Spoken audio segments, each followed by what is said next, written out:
Ma'asyiral muslimin wal muslimat rahimakumullah. Demikianlah bahwa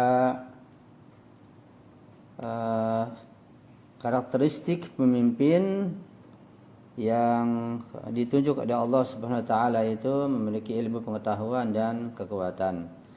Jadi masalah pemimpin bukan masalah yang berkaitan erat dengan masalah kekayaan, sehingga kalau pemimpin tidak kaya itu tidak perlu diangkat. Ya. Jadi yang penting seorang pemimpin yang bisa menegakkan keadilan, bisa mensejahterakan sebuah masyarakat, pemimpin yang diangkat oleh Allah, berilmu pengetahuan yang luas dan memiliki kekuatan atau kekuasaan. Pemimpin menggunakan ilmunya untuk mengenali jalan yang benar untuk kemajuan masyarakat yang dipimpinnya. Nah, dia menggunakan kekuasaannya untuk melaksanakan rencananya sesuai dengan bimbingan dan wahyu dari Allah Subhanahu wa taala tentunya. Hal lain yang disebutkan oleh Imam Ali Zainal Abidin alaihissalam adalah bahwa Allah Subhanahu wa taala akan menguji pemimpin dan para pengikutnya. Kita melihat sebuah contoh ujian ini dalam kisah Talut ketika kita membaca sebuah ayat yang terdapat di dalam surat Al-Baqarah ayat 249 sebagai kelanjutan ayat yang tadi sudah kita bacakan. Ini dapat kita lihat kisah menarik tentang kisah Talut yang diuji oleh Allah Subhanahu wa taala. Allah berfirman, a'udzubillahi minasyaitonir rajim.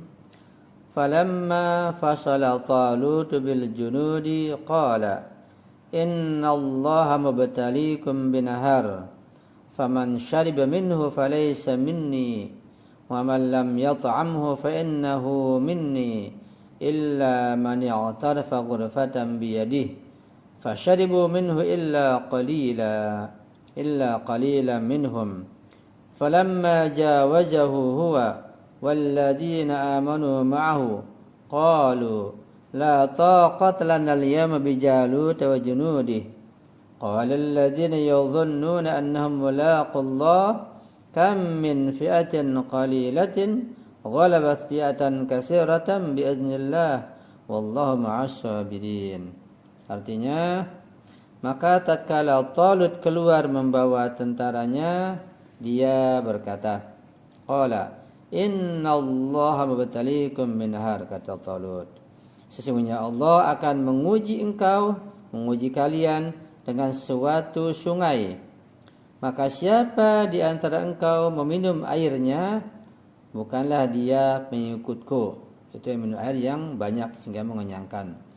Dan barang siapa tiada meminumnya kecuali menciduk seceduk saja atau menghirup sedikit saja, maka dia adalah pengikutku.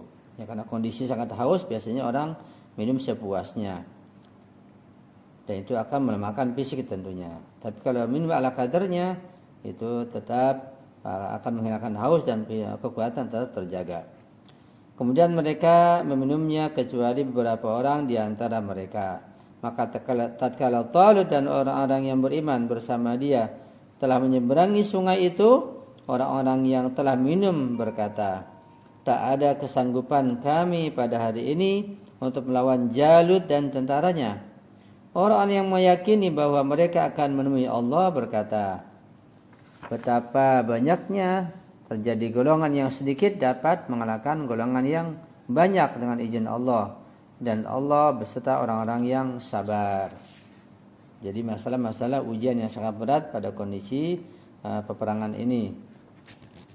Dan ini mengharuskan ketaatan pada seorang pemimpin, ya, tanpa basa-basi. Seperti kisah misalnya dalam perang Uhud, betapa musuh dapat menghancurkan kaum muslimin, terutama para pemanah yang tidak mentaati aturan dan pesan Rasulullah Shallallahu Alaihi Wasallam.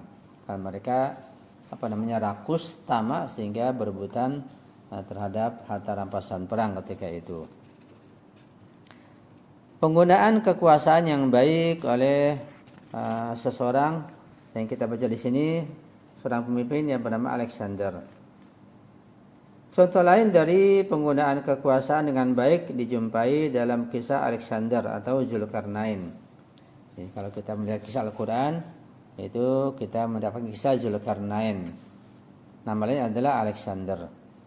Dalam kisah ini Alexander berlari ke orang-orang yang tidak mengerti, tetapi tampaknya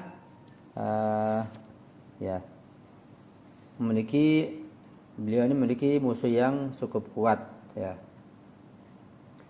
Kita perhatikan ayat di bawah ini dalam surat Al-Kahfi ayat 93.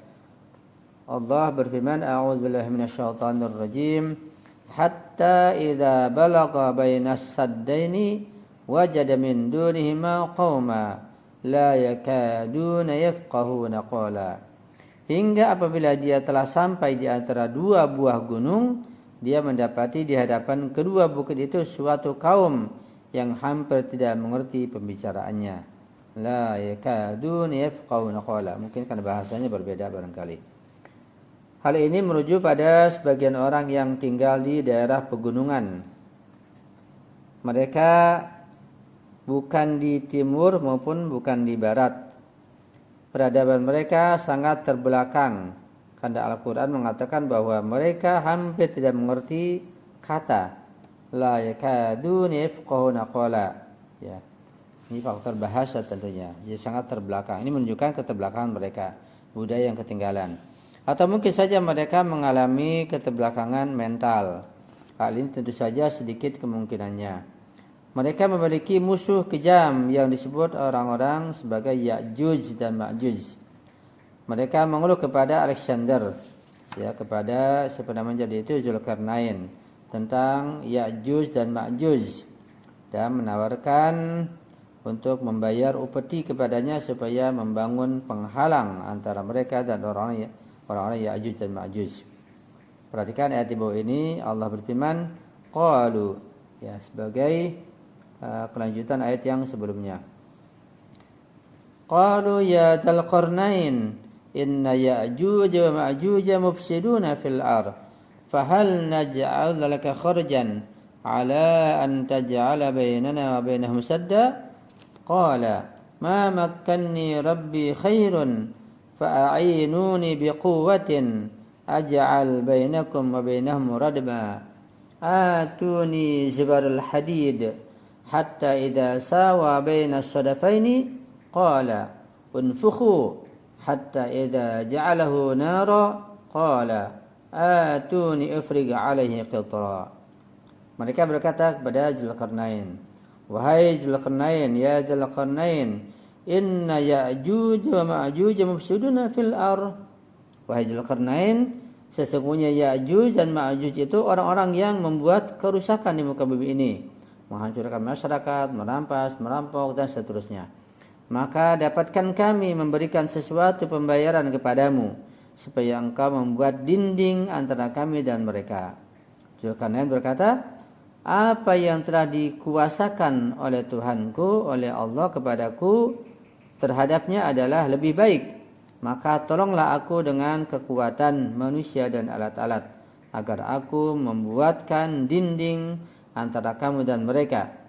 Dan kata beliau, berilah aku potongan-potongan besi, ya zibarul hadid, hingga apabila besi itu telah sama rata dengan kedua puncak gunung itu, berkata Zulkarnain, tiuplah api itu.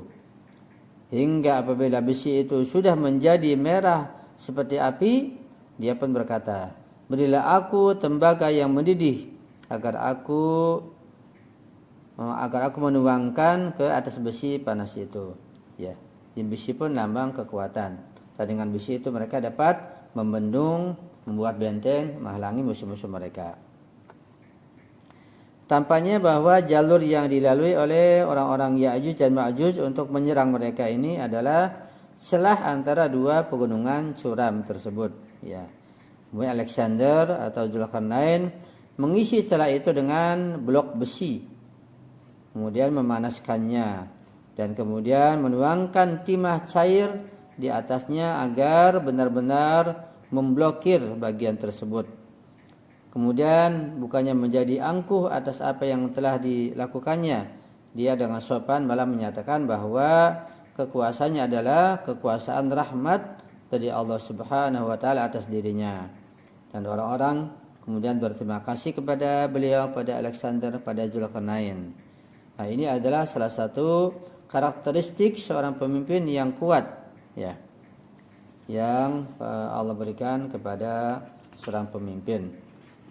Demikianlah tentang karakteristik seorang pemimpin yang dibutuhkan masyarakat untuk dapat menegakkan keadilan, meratakan kesejahteraan, dan mengusir musuh-musuh mereka. Insya Allah pada kajian mendatang kita masih akan melanjutkan bagaimana seorang pemimpin yang dapat mensejahterakan dan menegakkan keadilan masyarakat. Sampai di sini dulu kajian kita pada malam ini. Mudah-mudahan apa yang kita kaji dapat kita pahami dengan baik dan dapat kita amalkan, dan semoga Allah memberikan kita pemimpin yang baik, yang kuat, yang adil, sehingga bisa menegakkan keadilan di seluruh masyarakat, bahkan di seluruh dunia, dan dapat mensejahterakan kita, membawa kebahagiaan dunia dan akhirat insyaallah. Amin ya rabbal alamin. Jika ada kesalahan atau kekurangan mohon dimaafkan dan dikoreksi, dan mohon doakan kami selalu. Hadanallahu wa iyyakum ajma'in wa la faminkum. Wassalamualaikum warahmatullahi wabarakatuh.